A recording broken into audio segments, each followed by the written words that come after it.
todo instante, Deus está querendo falar conosco para que nós não nos encaminhemos para o caminho errado, mas que sigamos a Ele, porque só Ele é o caminho. Hoje é Jeremias capítulo 20. Vamos pedir a direção? Senhor Deus Todo-Poderoso, nos dá a direção da Tua palavra para que possamos nos guiar através dela, através daquilo que o Senhor quer, que a Tua vontade seja feita. Abre nosso entendimento. Em nome do Senhor Jesus eu peço isso. Amém. No versículo 1. E Passur, filho de Imer, o sacerdote, que havia sido nomeado presidente na casa do Senhor, ouviu a Jeremias que profetizava essas palavras e feriu Passur ao profeta Jeremias e o colocou no cepo que está na porta superior de Benjamim, na casa do Senhor. Então, era esperado isso de Passur? Jamais, né? Ele sendo sacerdote, vendo o profeta profetizando em nome do próprio Deus, e ele ainda castiga, né, o profeta. No 3. E sucedeu que no dia seguinte Passur tirou a Jeremias do cepo. Então disse-lhe Jeremias: o Senhor não chama o teu nome Passur, mas terror por todos os lados. Então Deus havia apelidado a Passur de terror por todos os lados, porque ele era um sacerdote, era para levar a palavra de Deus, manter a palavra de Deus, manter o povo na direção de Deus, mas ele estava corrompido.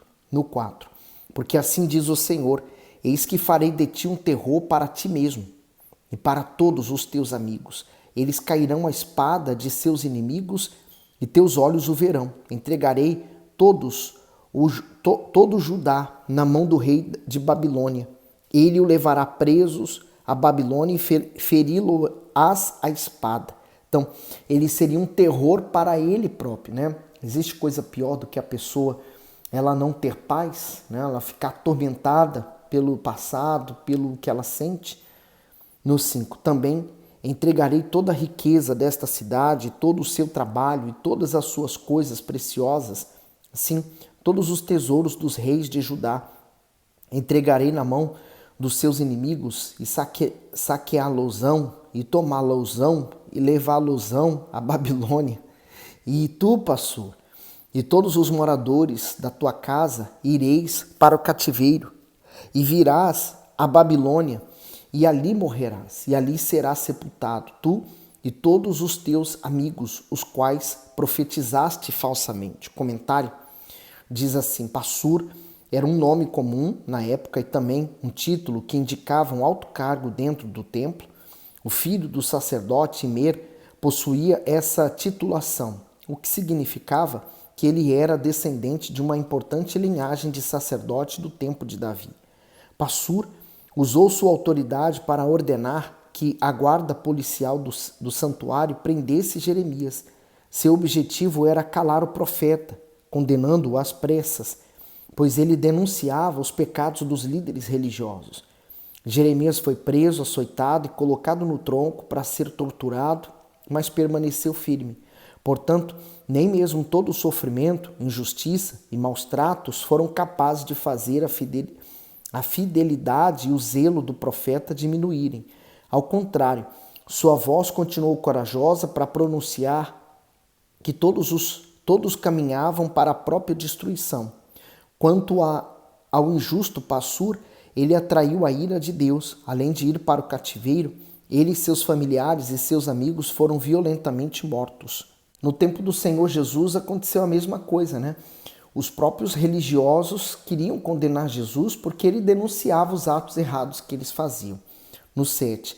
Persuadiste-me, ó Senhor, persuadido fiquei, mas forte foste do que eu e prevaleceste, sirvo de escárnio todo dia, cada um deles zomba de mim. O comentário diz: sirvo de escárnio todo dia. Quanto mais Jeremias mostrava diligência e zelo para cumprir sua missão, mais vexame e desprezo sofria.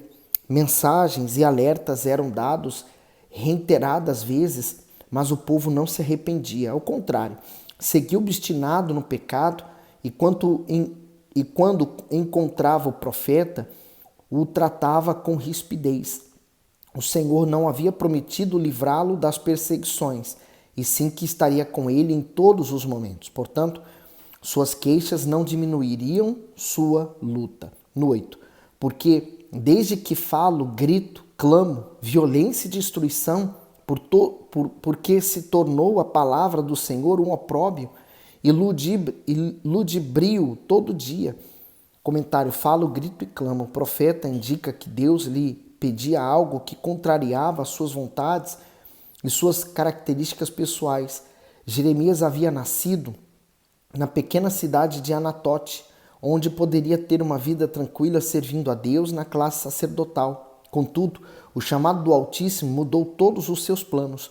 O profeta teria que viver de forma solitária, gritando e repreendendo o povo em toda a nação por 40 anos. Além disso, precisaria pregar mensagens que anunciavam violência e destruição sobre Judá, sem falar na dificuldade que enfrentaria ao confrontar o sistema religioso e os mais importantes líderes da sociedade da sua época. Então, a tarefa dele não era fácil. Por isso, também não podemos acusá-lo que ele estava sendo fraco, mas não foi fácil, né? Ele estava enfrentando aquele povo.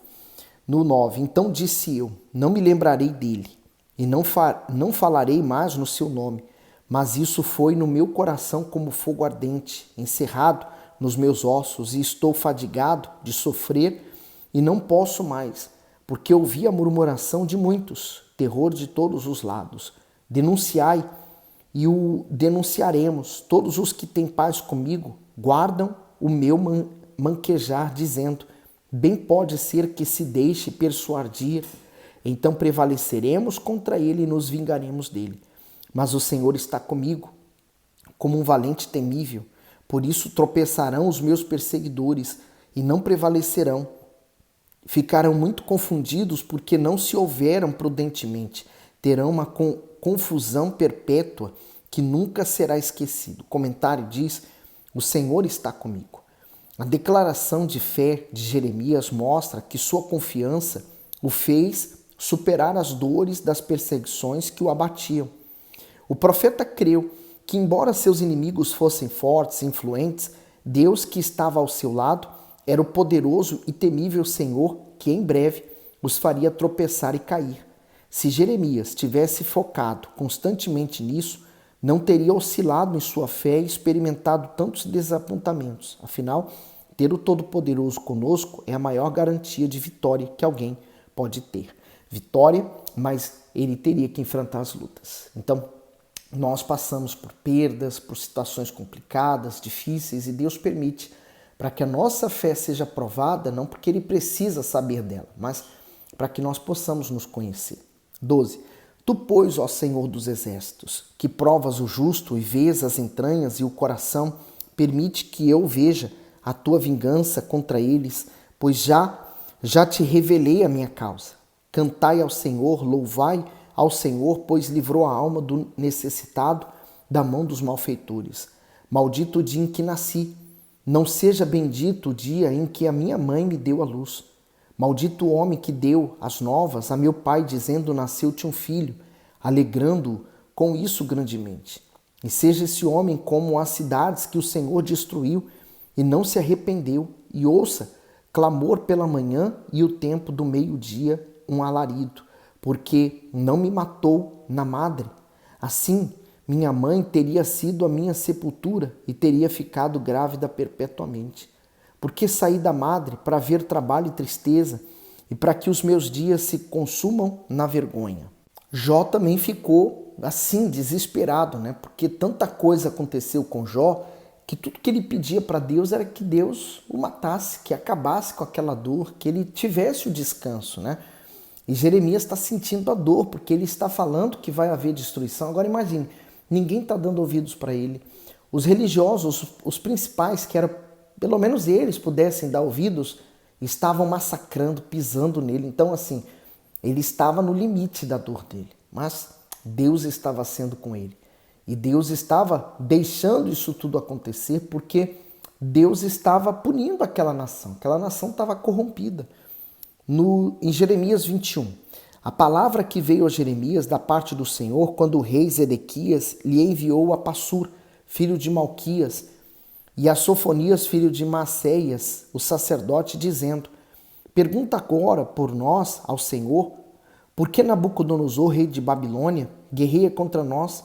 Bem pode ser que o Senhor trate conosco segundo todas as suas maravilhas e o faça retirar-se de nós. Então Jeremias lhe disse: assim direis a Zedequias: assim diz o Senhor Deus de Israel: eis que virarei contra vós as armas de guerra que estão nas vossas mãos, com que vós pelejais contra o rei de Babilônia e contra os caldeus que vos têm cercado de fora dos muros, e ajuntá-lo-eis no meio desta cidade. E eu pelejarei contra vós com mão estendida e com braço forte e com ira e com indignação e com grande furor. O comentário diz: Deus contra o seu povo. O rei Zedequias, diante da aproximação da invasão babilônica a Jerusalém, esperava que o Altíssimo o ajudasse a vencer os inimigos. Ora, a nação de Judá fazia o oposto da vontade divina e agora queria a sua proteção e ajuda. Que o Senhor trate conosco segundo todas as suas maravilhas. Esse era o desejo do rei, mas ele e o povo estavam interessados apenas no livramento e não em se arrepender e se voltar para Deus. Por isso, receberam um expressivo não como resposta e ainda ouviram do profeta que o Todo-Poderoso lutaria contra eles, com sua mão estendida, com seu braço forte, com ira e grande furor. A indignação do Senhor contra Judá era tão profunda que chegou a chamar Nabucodonosor de meu servo, para cumprir aquela missão. É uma tolice desobedecer ao Altíssimo, pois quem se opõe a ele se faz seu inimigo, e isso significa não ter nenhuma chance de prevalecer. Essa é a consequência que o pecado faz. Ele cega completamente a pessoa, levando ele a ter atitudes que comprometem ainda mais a situação dele. Né? No 6, e ferirei os habitantes dessa cidade, assim os homens como os animais, de grande pestilência morrerão. E depois disso, diz o Senhor, entregarei Zedequias, rei de Judá, e seus servos, e o povo, e os que desta cidade restarem da pestilência, e da espada e da fome, na mão de Nabucodonosor, rei de Babilônia, e na mão de seus inimigos, e na mão dos que buscam a sua vida, e feri-los-á ao fio da espada. Não os poupará, nem se compadecerá, nem terá misericórdia. O comentário diz assim: entregarei na mão dos seus inimigos. A profecia acerca de Zedequias e de sua casa se cumpriu em 586 a.C. O rei caldeu, que invadiu Judá, é definido como um homem cruel, sem compaixão e misericórdia. Ele era implacável, pois não poupava ninguém de sua perversidade. Pelo contrário, ele torturava e matava homens, mulheres, crianças e idosos indistintamente. Durante muitos anos, Deus mostrou sua paciência e a sua bondade para com o povo, mas este o desprezou. Essa rejeição ao Senhor teve um alto custo para o rei e para a nação de Judá. Zedequias viu Nabucodonosor matar seus filhos, seus servos e seus conselheiros. Depois teve os olhos vazados e em seguida foi conduzido, acorrentado e humilhado ao exílio, e ali morreu. Além disso, parte do povo que não morreu com a destruição foi enviada para o cativeiro babilônico. E é sobre isso que nós vamos tratar mais tarde, em 2 Crônicas, no finalzinho, a invasão babilônica, e aí a gente vai entrar para outros ramos, né, da história de Israel, que é Daniel, depois os outros profetas, a saída do povo de lá, a reconstrução do muro, até chegar a Malaquias e entrarmos no Novo Testamento. Então estamos bem pertinho do fim já, apesar que ainda tem muito chão pela frente. Mas aqui eu tiro muitas lições para a minha vida. Né? Eu vejo Israel, a situação de Israel, eu vejo hoje os cristãos dos dias de hoje. A mesma coisa. Aquela pessoa que chega na igreja destruída, Deus a trata, Deus a limpa, cuida dela, e lá na frente ela perde o primeiro amor. Apesar dela fazer muitas obras, mas ela termina perdendo o primeiro amor. E como consequência vem a destruição, vem os problemas, vem a situação difícil, e às vezes a pessoa ela não entende que é Deus tentando guardar e salvar ela, e ela então abandona Deus. Quantos que hoje têm abandonado a igreja, abandonado a fé, e se justificam, se escondem atrás de erros dos outros, mas ela também está cometendo o erro ao deixar aquele Senhor que tanto amou e a tratou. No 8. E a este povo dirás, assim diz o Senhor, eis que ponho diante de vós o caminho da vida e o caminho da morte. O comentário diz, vida ou morte. O Senhor ordenou Jeremias a advertir a nação e ele fez isso por anos consecutivos. As pessoas tiveram a oportunidade de se arrepender e de evitar a destruição, mas ignoraram o alerta divino. Agora dependiam da piedade de Nabucodonosor, mas para tê-la deveriam se submeter a ele. O Altíssimo nos dá o livre-árbitro, pondo diante de nós o caminho da vida e o caminho da morte. Ele adverte quanto aos benefícios e às consequências de ambos e nos dá a total liberdade para decidir. Deus aponta o caminho que ele deseja que sigamos, mas em tempo algum obriga ou constrange quem quer que seja a lhe obedecer, andar no caminho da fé e, consequentemente, da dependência de Deus, conduz a vida plena e eterna ao lado do Senhor. Mas escolher a incredulidade e a autossuficiência leva à morte e à condenação espiritual. Então, nós vemos essa questão da escolha, da decisão, desde Gênesis. Quando nós vemos lá em Gênesis, nós vemos Deus falando para o homem, olha, aqui está a árvore da vida, no centro do jardim. E aqui está a árvore do conhecimento do bem e do mal. Se você comer dessa árvore, certamente morrereis. Então, ele tinha livre acesso à árvore da vida. Então, para ele comer da árvore da vida, ele tinha que ficar de costas para aquela árvore, a árvore do conhecimento do bem e do mal. Mas chegou o momento que ele terminou comendo daquela outra árvore, quer dizer, rejeitando a vida. O ser humano, ele é assim, Deus está ali, de braços abertos, pronto para aceitá-lo, para mudar a vida dele, mas ele continua rejeitando a Deus. 9. O que ficar nessa cidade há de morrer à espada, ou de fome, ou de pestilência. Mas o que sair e se render aos caldeus que vos tem cercado, viverá e terá a sua vida por despojo. Então, Deus estava dando uma alternativa para aqueles que estavam ali e não criaria uma resistência, mas aceitaria aquela dor, porque Deus iria tirá-los daquela dor. No 10. Porque pus o meu rosto contra esta cidade para o mal e não para o bem, diz o Senhor. Na mão do rei de Babilônia se entregará e ele queimá-la a fogo. E a casa do rei de Judá dirás, ouvi a palavra do Senhor, ó casa de Davi, assim diz o Senhor, julgai pela manhã justamente e livrai o espoliado da mão do opressor, para que não saia o meu furor como fogo e se acenda, sem que haja quem o apague por causa da maldade de vossas ações. Eis que eu sou contra ti, ó moradora do vale, ó rocha da campina, diz o Senhor, contra vós que dizeis, quem descerá contra nós, ou quem entrará nas nossas moradas? Eu vos castigarei segundo o fruto das vossas ações, diz o Senhor, e acenderei o fogo no seu bosque, que consumirá a tudo o que está em redor dela. A palavra havia sido anunciada, dependia deles escolher o caminho do bem, o caminho da retidão. Hoje tem muita gente que se aproveita por exemplo, dessas profecias, e elas querem dar profecias também hoje. Mas hoje nós vivemos não mais naquele tempo em que Deus tinha que usar um profeta para anunciar a sua vontade. Hoje nós temos toda a Bíblia em nossas mãos, desde o Velho até o Novo. Então, nós temos a nova aliança feita no sangue do Cordeiro. E ela é a que dissipa a maldição, quebrou o poder das trevas, nos devolveu o poder da salvação. Então, nós já não vivemos mais naquele tempo, vivemos sobre a nova aliança, feita no sangue do Senhor Jesus. Então, é sobre essa nova aliança que eu devo viver e me manter até o fim. Você já aceitou o Senhor Jesus como Senhor e Salvador da sua vida?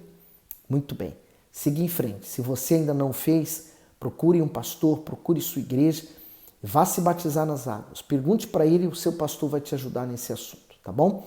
Que Deus abençoe e ilumine você cada vez mais. E manda esse vídeo para alguém e dá o seu gosto.